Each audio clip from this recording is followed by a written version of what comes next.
ओम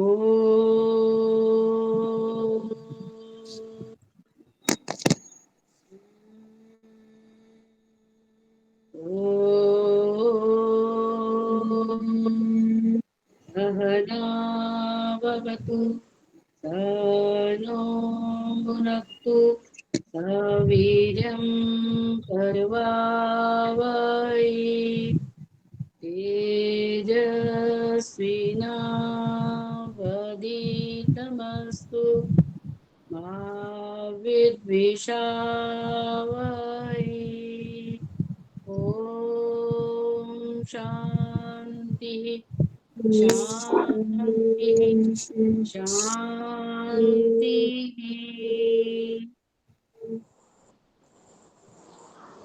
सभी को सादर नमस्ते जी। कृपया अपना माइक म्यूट कर ले। योग दर्शन की कक्षा में आप सबका स्वागत है। आइए, बड़ा अच्छा विषय चल रहा है।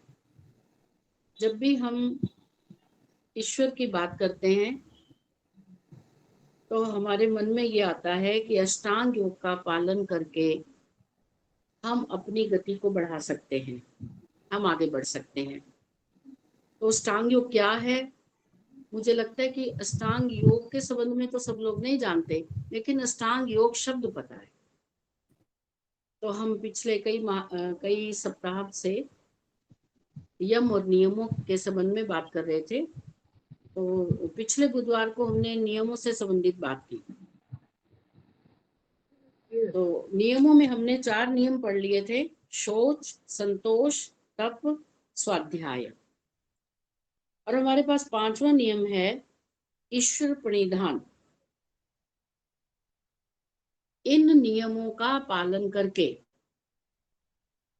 एक तो इससे हमारी शुद्धि होती है, अभी बताएंगे कि इसके लाभ क्या क्या हैं, और हम ईश्वर के साथ जुड़ते हैं, ईश्वर की आज्ञा का पालन करते हैं। तो प्रयत्न करना चाहिए कि जैसे हमने यमों का पालन करना है वैसे नियमों का करना है। दोनों एक जैसे हैं। कोई अधिक कहे कि नियमों का कर लें और यमों को छोड़ दें, ऐसा नहीं है। यम और नियम दोनों का पालन करना है। तो आइए आज हम 32वें सूत्र के अंतिम ईश्वर प्रणिधान को पढ़ते हैं। पृष्ठ संख्या है 180, जिनके पास ये पुस्तक है।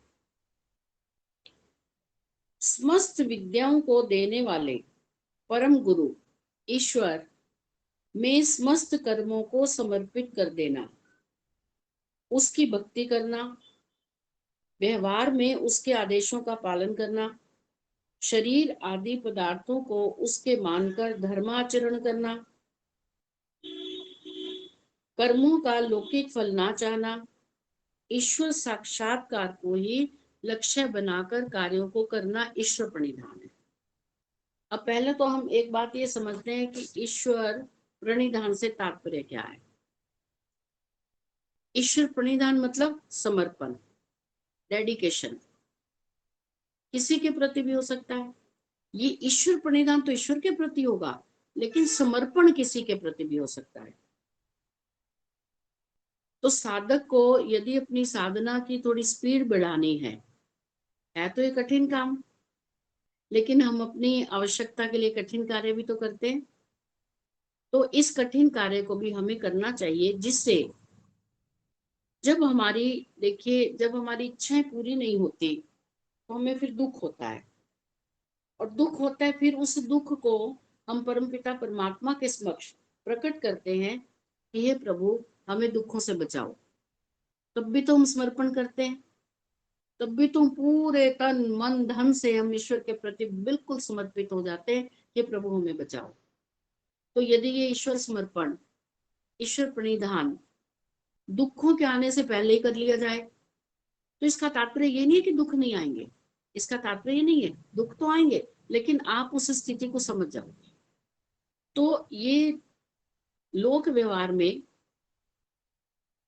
जो भी हम भौतिक सुखों के प्रति इतने आकर्षित रहते हैं, इतना हमारा समर्पण रहता है, यदि हम दुखों के आने से पहले ही उस आकर्षण को थोड़ा कम कर दें, तो फिर जो हम पर जो दुख आएंगे वो हमें इतने अनुभव नहीं, महसूस नहीं होंगे।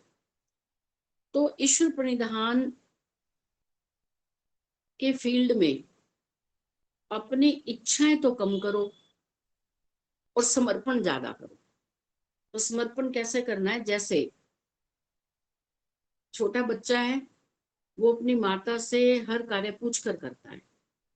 मैं बाहर जाऊं खेलने, खेल कर आ गया, अच्छा मैं खाना खा लूं, मैं थोड़ी देर टीवी देख लूं, थोड़ा सा पढ़ूंगा, फिर टीवी देखूंगा, थोड़ी देर खेल लूं।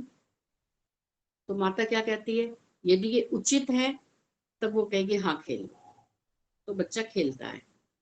और यदि बच्चे का भी होमवर्क पड़ा है, काम पड़ा है, तो माता कहेगी नहीं अभी नहीं खेलना, पहले अपना स्कूल का काम करो फिर खेलना।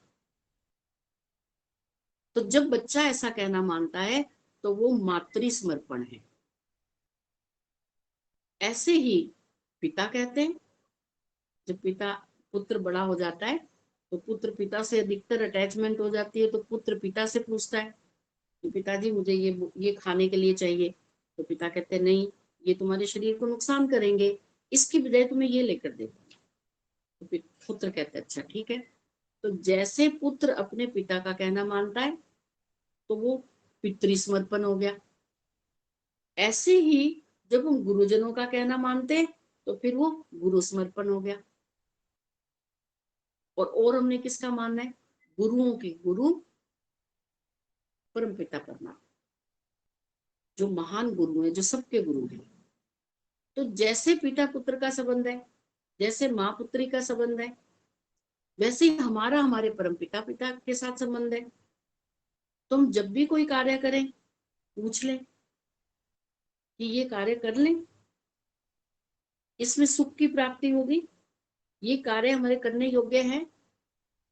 तो जो साधक कुछ कदम भी ईश्वर के रास्ते पर चल रहे हैं तो उन्हें वास्तव में भीतर से अनुभूति होगी। जब मैं कोई कह रहा है कि ये कार्य कर लो, और कभी कभी मन में होगा कि ये कार्य के लिए भीतर से शंका उत्पन्न हो रही है।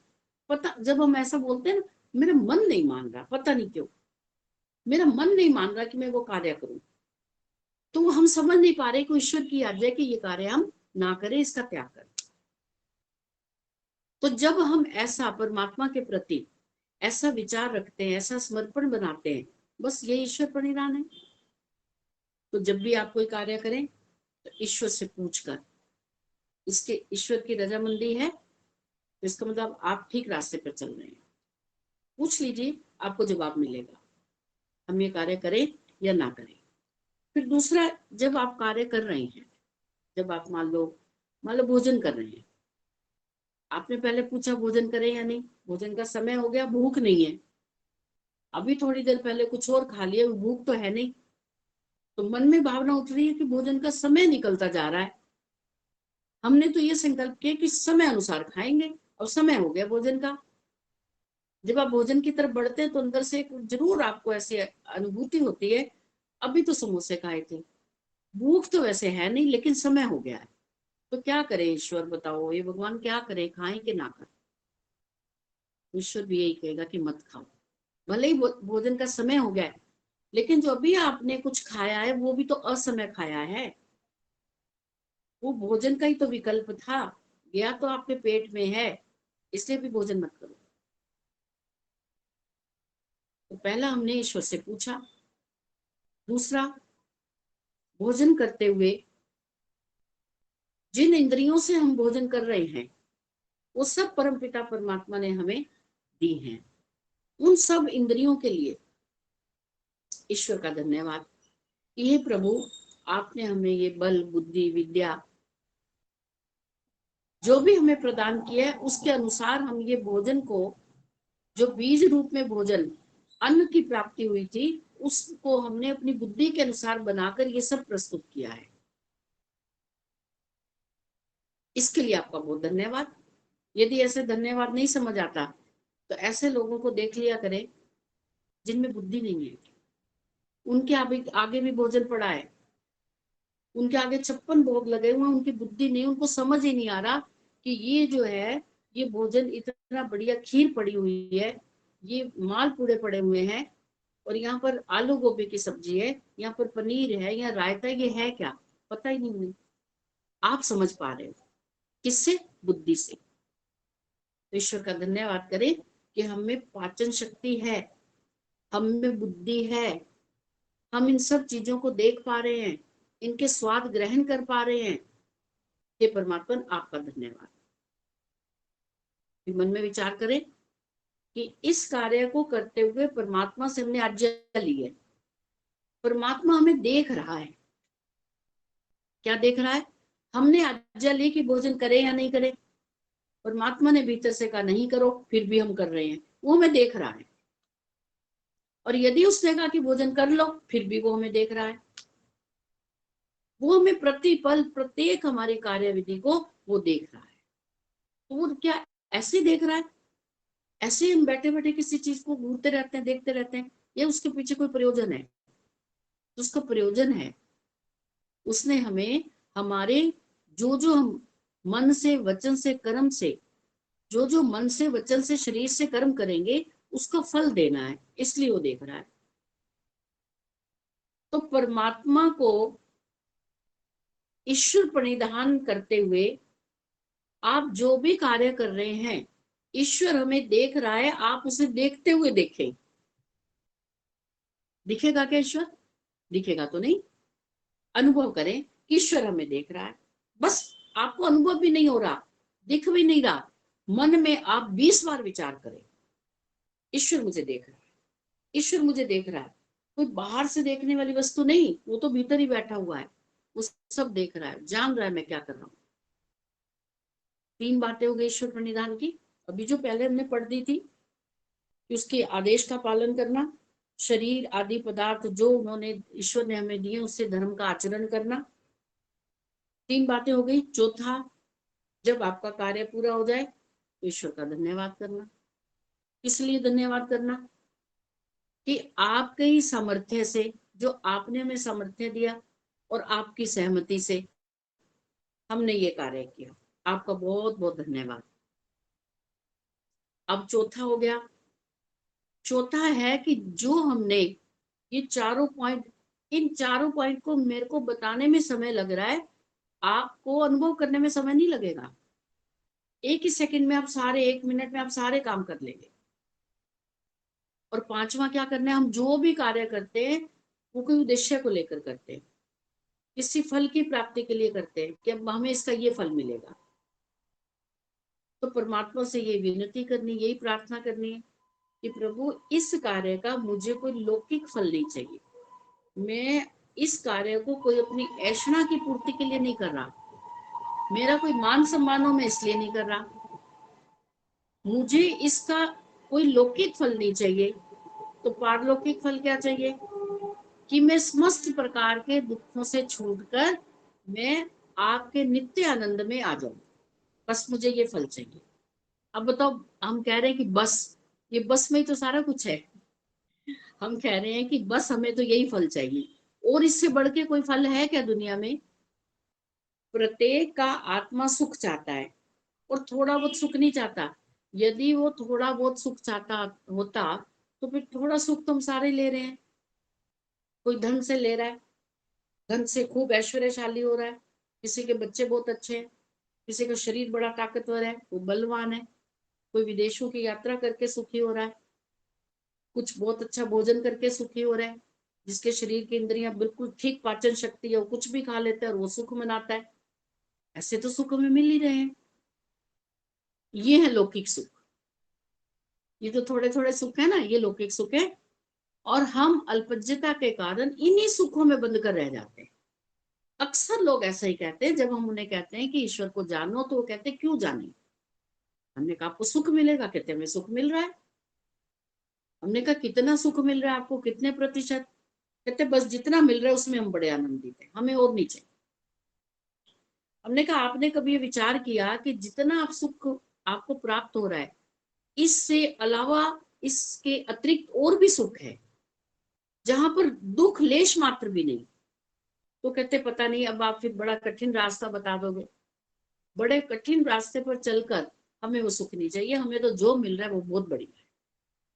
उनको क्यों नहीं चाहिए? कारण क्या है? उन्होंने बड़े सुख को देखा ही नहीं। एक मेंढक इतने से पानी के गड्ढे में गिरा हुआ है, उसके लिए वो समुद्र है।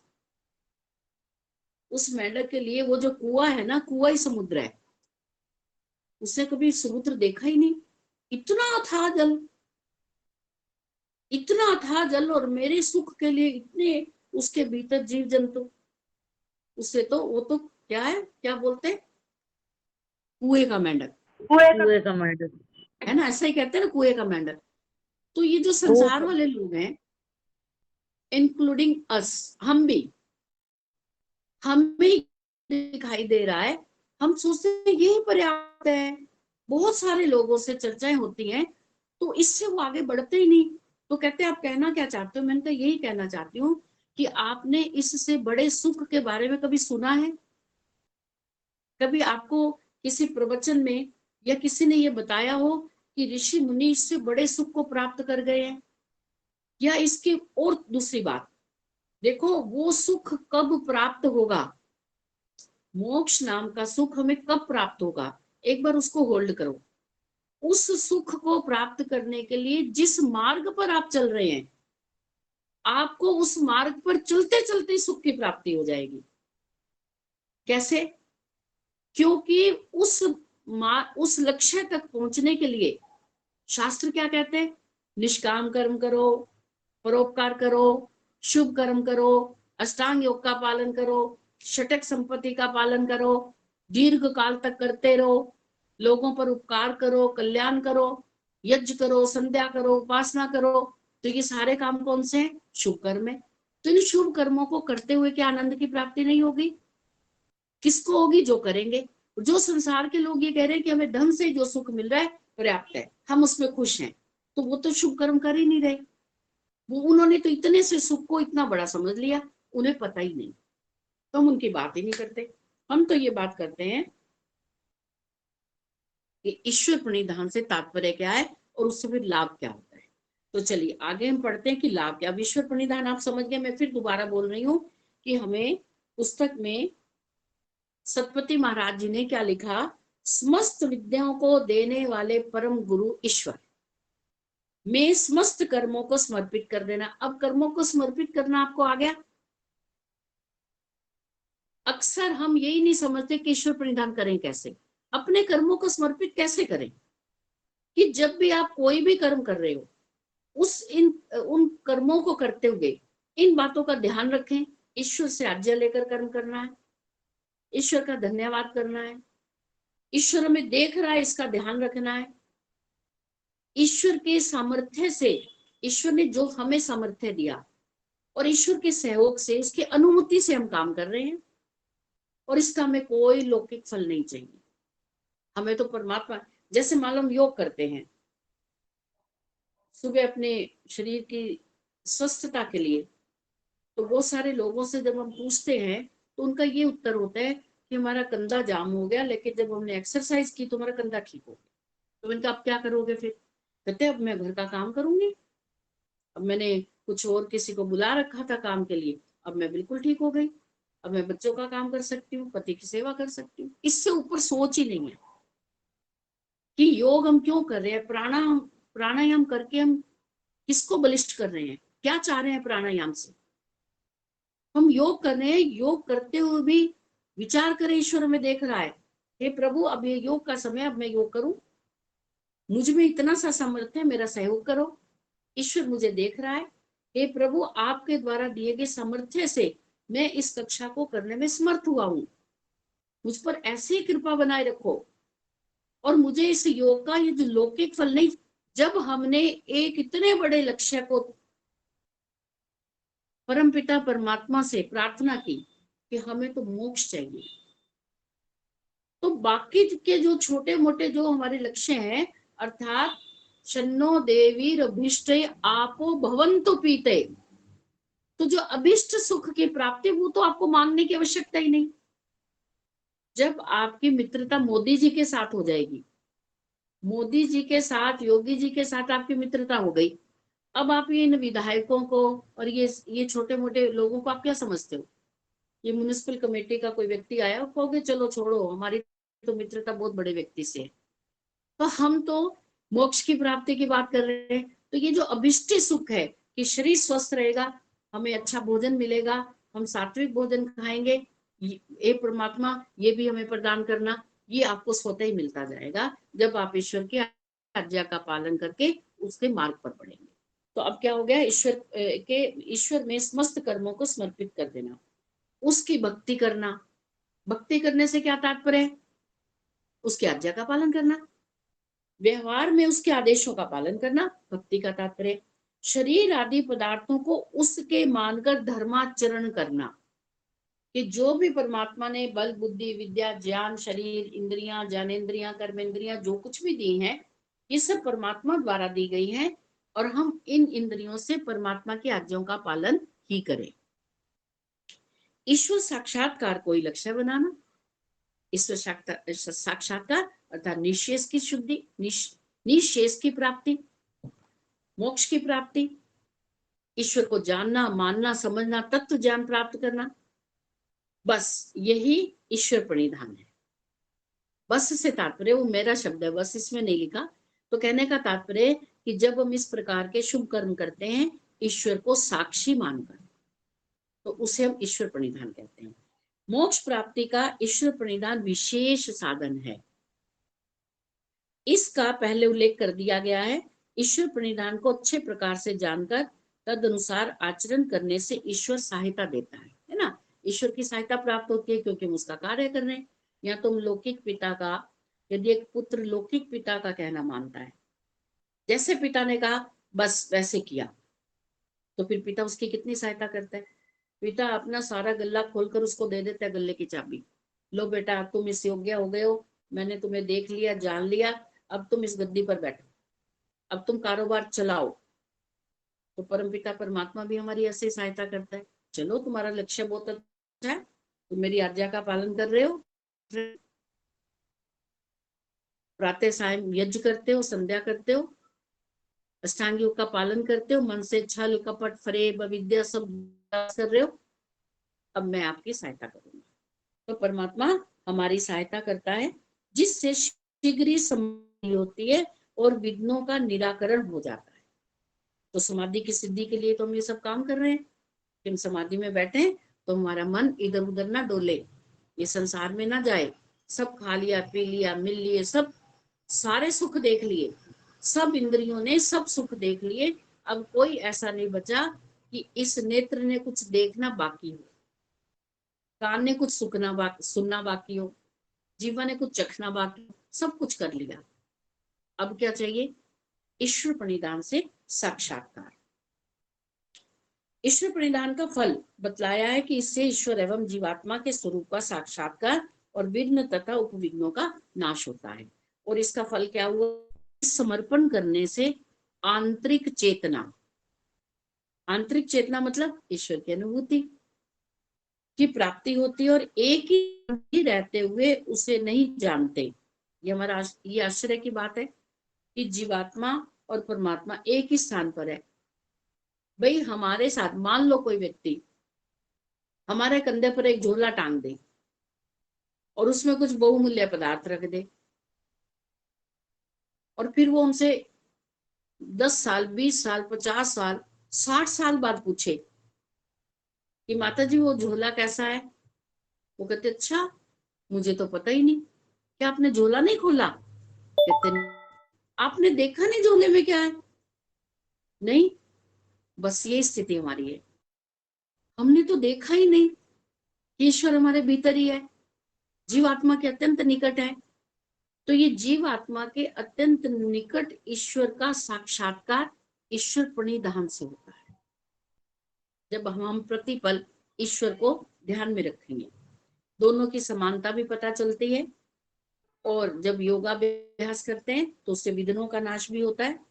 अच्छा क्या अनुभूति होगी हमें कि मैं भी चेतन हूँ, चेतन है। मित्रता तो अब हुई ना हमारी, जब हमें इस बात की अनुभूति होगी। अभी तक तो ये दुनिया के लोग हमारे मित्र थे, हम यही समझते थे कि ये मित्र है, ये बड़ा धनी है, जब भी हमें धन की आवश्यकता होगी हम इससे धन ले लेंगे, ये सच्चा मित्र है हमारा। कितनी बार धन लोगे उससे, आखिर मित्रता टूट जाएगी। जो हमारा सचमुच वास्तव में मित्र है जो हमें धन कमाने योग्य बनाता है, उससे हमारी मित्रता ही नहीं। और वो मित्र दूर भी नहीं। बाहर वाले मित्रों से तो हम कभी दूर दूर मिलने जाते हैं, या कभी वो उनकी इच्छा होगी तो कभी मिलने आएंगे। और ये मित्र, ये तो सदा हमारे भीतर है। वो झोले में जो बहुमूल्य पदार्थ थे वो हमने देखे ही नहीं कि ऐसे अमूल्य बहुमूल्य बेशकीमती पत्थर थे उसमें। 60 साल तक हमने खोल के नहीं देखा। अब हमसे कोई पूछ रहा है कि आपने देखा? हमने कहा अच्छा, झोला लटका हुआ था, हमें तो यही नहीं पता कि परमात्मा हमारे भीतर था, हमें तो यही नहीं पता। हम तो संसार के लोगों की तरह दूर दूर मंदिरों में, दूर दूर गंगा स्नान और पता नहीं कहाँ कहाँ जाते रहे। ईश्वर तो वहां है। अब समझ आई कि इस झोले में बहुमूल्य पदार्थ। अब ये जो शरीर रूपी झोला है, इसके भीतर ही परमात्मा है। और इतना निकट, जैसे निकट की वस्तु दिखाई नहीं देती, वो इतना निकट है, हमें दिखाई नहीं दिया कि परमात्मा भीतर है। समझ नहीं आई, अज्ञानता थी, अविद्या थी। अब बात समझ आ गई। जिसको बात समझ आ गई वो ईश्वर प्रणिधान में सफल होगा। जिससे ईश्वर थोड़ा थोड़ा समझ आ गया कि वे परमात्मा में देख रहा है, कण कण में विद्यमान है, हमारे भीतर है, जिसे थोड़ा थोड़ा ईश्वर समझ आ गया, वो ईश्वर प्रणिधान में सफल हो जाएगा। तो और इसका क्या लाभ होगा? जैसे हमें ये बात समझ आएगी कि वह भी चेतन है, मैं भी चेतन हूं, वह सर्वज्ञ, मैं अल्पज्ञ हूं। जैसे ईश्वर दुख रहित है, मैं भी छूट सा गया हूं। ईश्वर जैसे समस्त दुखों से छूटा हुआ नित्य आनंद में रहता है, वैसा वैसा हमें भी कुछ कुछ अनुभव होगा कि वो भी चेतन है, मैं भी चेतन हूं। वो समस्त दुखों से छूटा हुआ है और मुझे ऐसा लग रहा है कि मैं भी दुखों से छूट रहा हूं। अनुभव करेंगे, अच्छा ये दुख था, ये कामुकता का दुख था, ये क्रोध का दुख था, ये विद्या का दुख था, और मैं हल्का होता जा रहा हूं। मैं उस परम पिता परमात्मा के मार्ग पर चल रहा हूं। मैं छूट सा गया हूं। वह आनंद स्वरूप है, मैं भी उसके जैसा हो गया हूं। मुझे भी कभी कभी आनंद आने लगा है। आनंद स्वरूप मैं बन नहीं गया, लेकिन मैं वैसा वैसा उस मार्ग पर चलकर मुझे कुछ कुछ लगने लगा। कुछ समय के लिए भी जब मुझे ऐसा ध्यान लगता है तो मुझे बड़ा आनंद आता है, और वो अनुभूति मेरी दिनचर्या में बनी रहती है। और फिर प्रातःकाल मन करता है कि फिर ध्यान में बैठ। ईश्वर प्रणिधान का फल है। बस उसके गुणों को कुछ कुछ धारण कर रहा हूं। वह एक देशी है, मैं एक देशी हूँ। चेतन जो है और परमात्मा सर्वत्र विद्यमान है। मैं अल्पज्ञ हूँ और वो सर्वज्ञ है। इस प्रकार से हमें ईश्वर प्रणिधान को हमें अपने जीवन में धारण करना है। बहुत आनंद आएगा, करके देखिए। कभी कभी हमें कोई बात सुनने में इतनी हम आनंद से भर उठते हैं, तो जब हम उसका प्रयोग करेंगे तो कितना आनंद आएगा। लेकिन हम ईश्वर को ठीक से वाचनिक रूप से तो जानते हैं, शाब्दिक रूप से हमने सुना हुआ है कि ईश्वर कण कण में विद्यमान है, लेकिन हम उसको अनुभव नहीं करते। जैसे जैसे एक प्रश्न मैं आप सबसे कर रही हूँ। मान लो आपका पुत्र विदेश में है और कई वर्षों से, 10 साल से विदेश में है। 10 साल पहले आपने देखा था उसे। अब आपको आप उसने फोन पर बताया कि अब मैं वहां का मुझे कार्ड मिल गया, ग्रीन कार्ड, वहां का निवासी हो गया हूँ। अब मैं इंडिया आ सकता हूँ। माता जी मैं 15 दिन बाद इंडिया पहुंचूंगा। आपको उसने फोन किया, आपको 1 तारीख को फोन किया कि मैं 15 दिन बाद आऊंगा। आप बताइए कि 15 दिन में आप उसे कब कब याद करेंगे? ममता जी अपने दीदी हर पुत्र पल, को 15 हर पल। क्यों करेंगे हर पल? क्योंकि अब हमारा ध्यान उसी में लगा हुआ है। हाँ, बिल्कुल सही कहा आपने। अब जो पुत्र 10 साल बाद आ रहा है और 15 दिन बाद, आप एक पल भी नहीं भूल पाएंगे। आप कभी उसकी शक्ल याद करेंगे, अनुमान लगाएंगे कि फोन पे ऐसा दिख रहा है, पता नहीं वो कितना जवान हो गया, कितना बड़ा हो गया, कितना बड़ा अफसर बन गया। कैसे लगता है, कैसे बोलेगा, उसके लिए मैं क्या बनाऊं, 15 दिन पहले ही आप उसकी तैयारी शुरू कर देंगे। वो हमारा पुत्र है।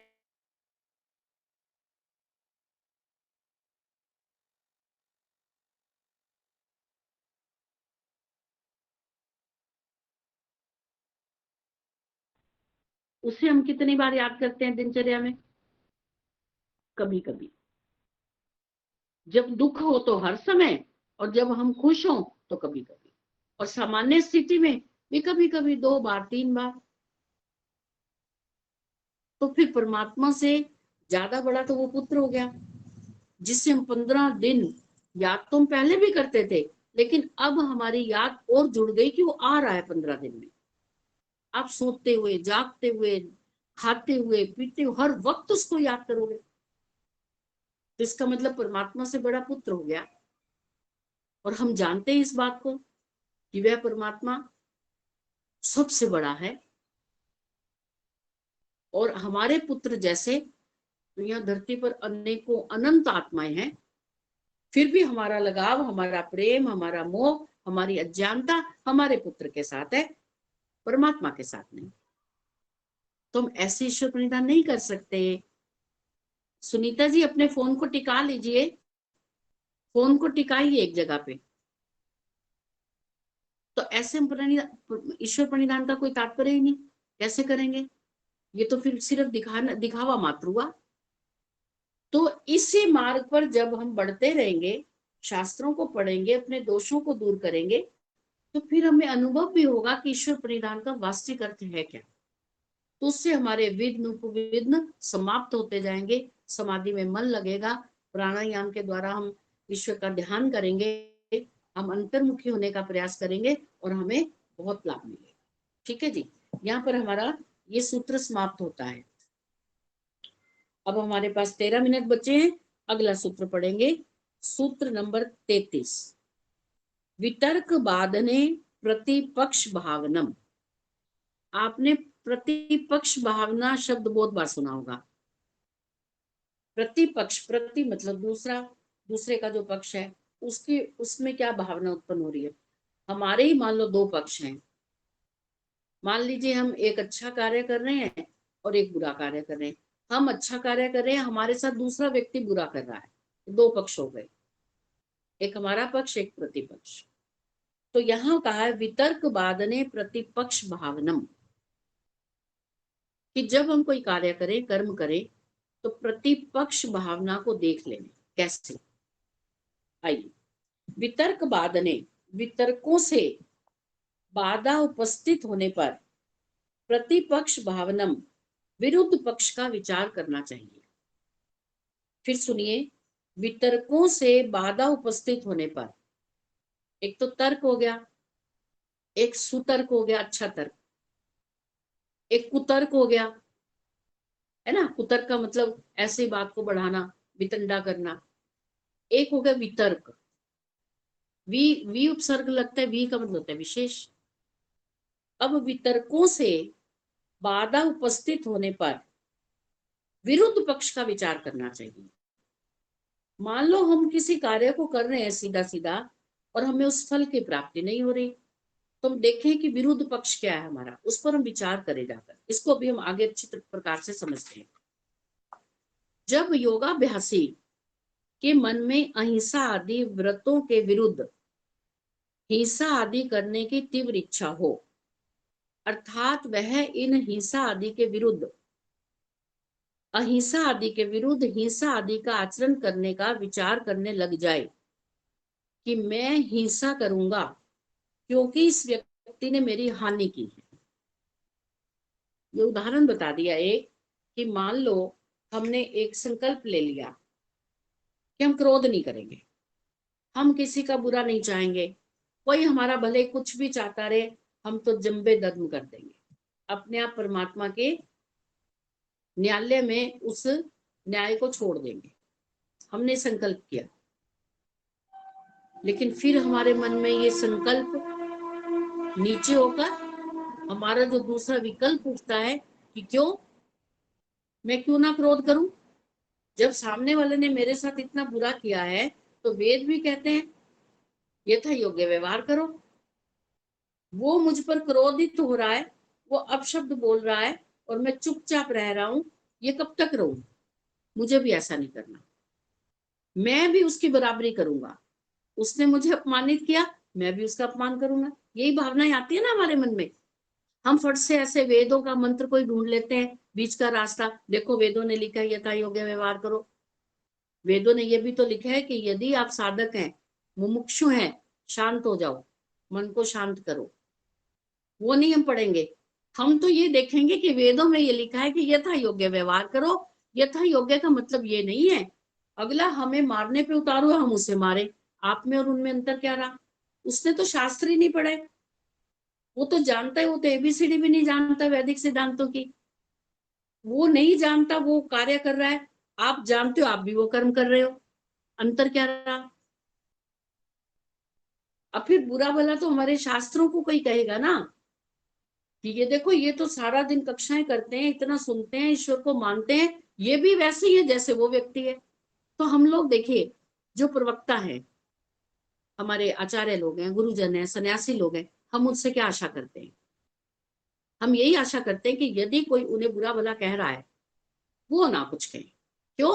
क्योंकि वो शास्त्रज्ञ है, उन्होंने शास्त्र पढ़े हुए हैं, वो हमें समझाते हैं कि क्रोध नहीं करना चाहिए। यदि वो भी क्रोध करेंगे तो फिर हम भी वैसा ही करेंगे। बहुत अच्छा सूत्र है हमारे जीवन के लिए, बहुत अच्छा सूत्र है। इस सूत्र को पढ़ के कईयों के जीवन में एक एक टर्निंग पॉइंट है, ये समझे आप। तो वो क्या कह रहे हैं कि यदि मैंने ये संकल्प लिया था कि मैं हिंसा नहीं करूंगा, अर्थात मान लो मैं किसी को, अच्छा यहाँ पर क्या था, हाँ, किसी व्यक्ति ने मेरी हानि की है, मैं उसकी हानि नहीं करूंगा, लेकिन मैं हिंसा करूंगा क्योंकि इस व्यक्ति ने, अच्छा, फिर हमारे मन में इसके विरुद्ध भावना आती है कि जब वो सामने वाला मेरी मेरी हानि कर रहा है तो मैं क्यों ना करूं। तब उस स्थिति में आप क्या करो, ये सूत्र ये बताता है। इस प्रकार सत्य को छोड़कर असत्य आचरण करने का विचार करें कि मैं असत्य बोलूंगा। ऐसी स्थिति में वह प्रतिपक्ष भावना करे। जब हमने अच्छे अच्छे कार्यों को किया, उस पर चले, कुछ समय चले। शास्त्र भी ऐसा कहते हैं कि जब हम अच्छा कार्य कर रहे हैं तो कभी कभी हम ऊपर से नीचे भी गिर जाते हैं, है ना, अपनी विद्या के कारण, अज्ञान के कारण, दुर्बलता के कारण। तो अब यहाँ पर इस पक्ष में, प्रतिपक्ष भावना में, शास्त्र कह रहे हैं कि जब आपके मन में ये भावना उत्पन्न हो कि मैं भी उसके सामने वाले जैसा व्यवहार करूंगा, आपके मन में यदि ये भावना आए कि सामने वाला जो व्यवहार करे मैं भी वैसा ही करूंगा, तो फिर आप अपने भीतर प्रतिपक्ष भावना को लाइए। कैसे लाइए, सुनिए। ऐसी स्थिति में प्रतिपक्ष भावना करें कि काम, क्रोध, लोभ आदि के द्वारा उत्पन्न क्लेशों से संतप्त होते हुए मैंने योग की शरण ली। कि इन बुराइयों से तो मैं पहले बड़ा दुखी था, बड़ी कठिनता से मैंने हिंसा को छोड़ा है, क्रोध को छोड़ा, काम वासनाओं को छोड़ा, ये संसार को धीरे धीरे छोड़कर जितनी जितना मैं इनका सदुपयोग कर सकता हूं अपने इस मार्ग पर बढ़ने के लिए, बस उतना ही मैं संसार का प्रयोग कर रहा हूं। बाकी मैं इस मार्ग पर बढ़ रहा हूं। और अब इस मार्ग पर बढ़ते हुए मेरे समक्ष ऐसी परिस्थितियां उत्पन्न हो गई हैं कि मैं संसार में रहते हुए जैसी स्थितियां उत्पन्न थी वैसी अब हो गई हैं। तो यदि मैं फिर संसारिक लोगों जैसा व्यवहार करूंगा, फिर मैं ऊपर से नीचे गिरूंगा। बड़ी मुश्किल से तो 4 कदम इस पर्वत के चढ़ पाया हूं। ऊपर चढ़ना कितना मुश्किल है। पहाड़ी की चोटी तक पहुंचने के लिए पर्वत पर चढ़ना मुश्किल है या नीचे उतरना? चढ़ना मुश्किल है।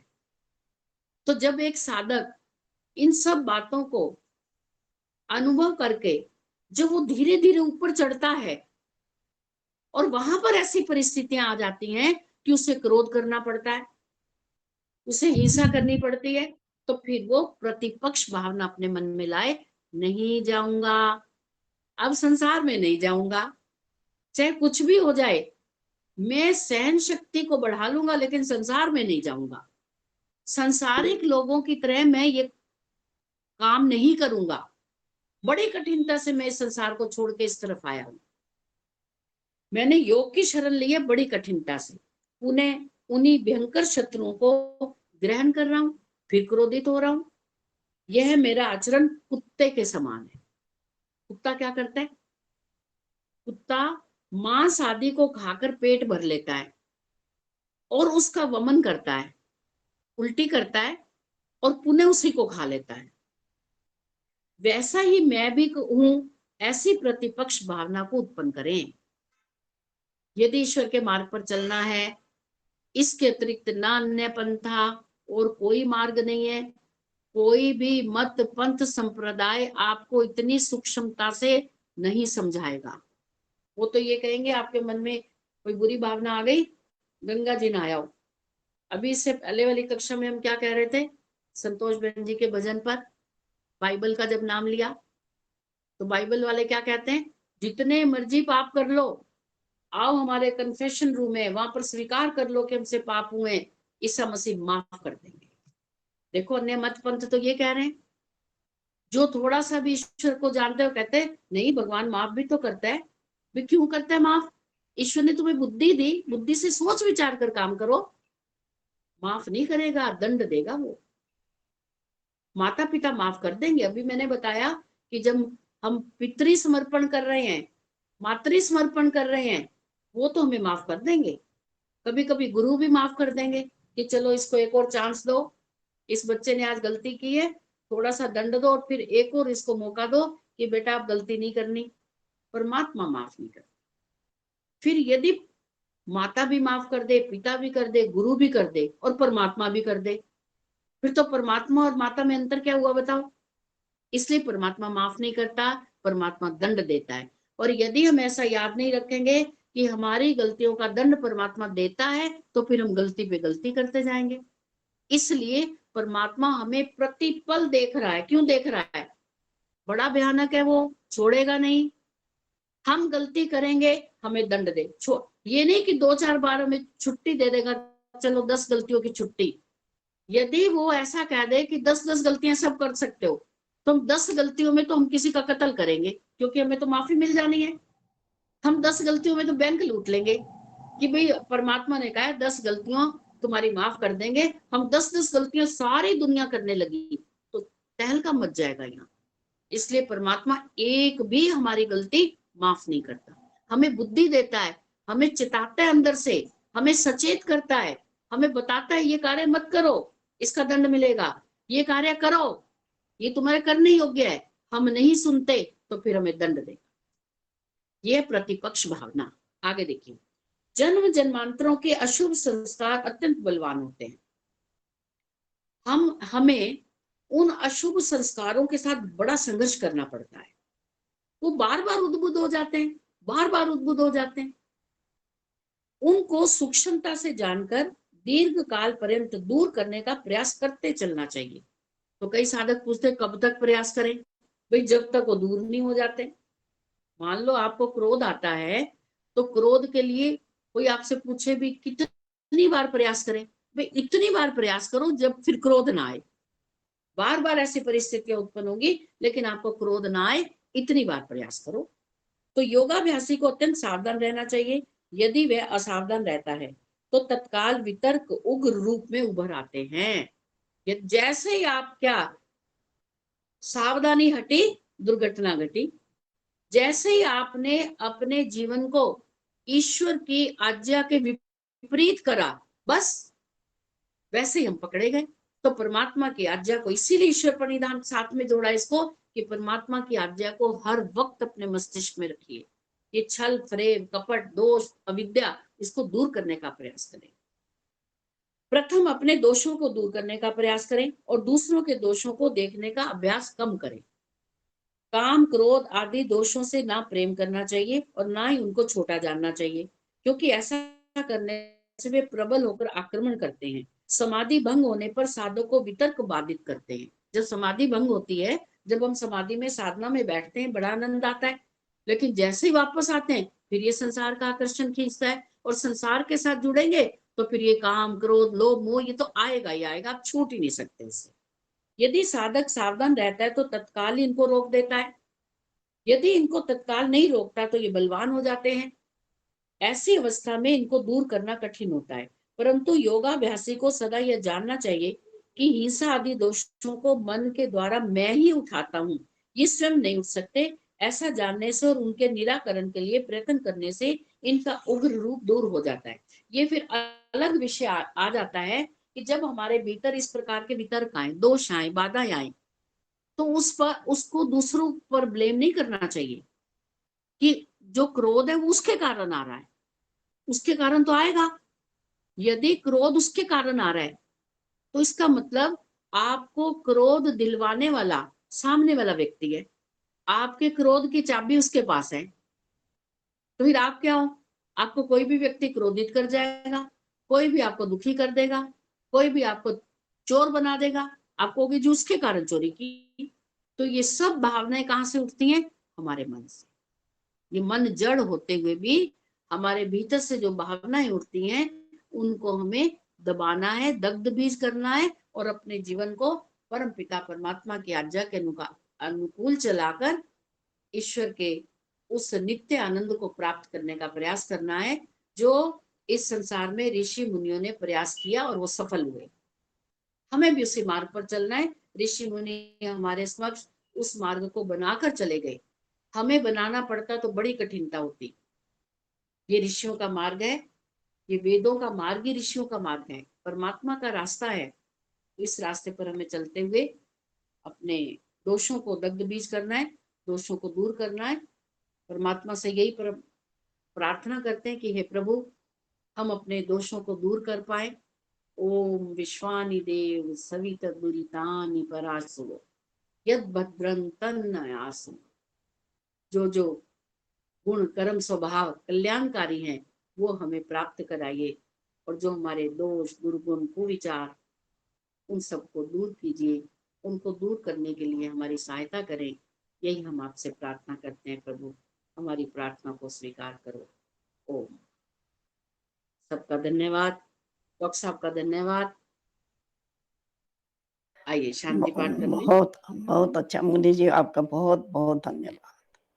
शुक्र है परमात्मा ने हमें दिया आपको। ओम देव शांतिरंतरिक्षम शांति पृथ्वी शांतिरापा शांतिरोषधया शांति वनस्पतया शांतिर्विश्वे देवा शांति ब्रह्म शांति सर्वं शांति शांतिरेव शांति सामा शांतिरेधि। ओम शांति शांति शांति। परम पिता परमात्मा का धन्यवाद। आप सभी साधक साधिकाओं का धन्यवाद। सभी को सादर सप्रेम नमस्ते जी। ओम। सबको नमस्ते जी। सब सुखी रहो। गिरने में तो प्रयास नहीं करना, गिरने में प्रयास करना पड़ता। नए साधक आए हैं, नए साधकों का बहुत बहुत धन्यवाद, बहुत बहुत स्वागत है। सुनीता जी का बहुत बहुत स्वागत। अच्छा चले गए हैं वो जी।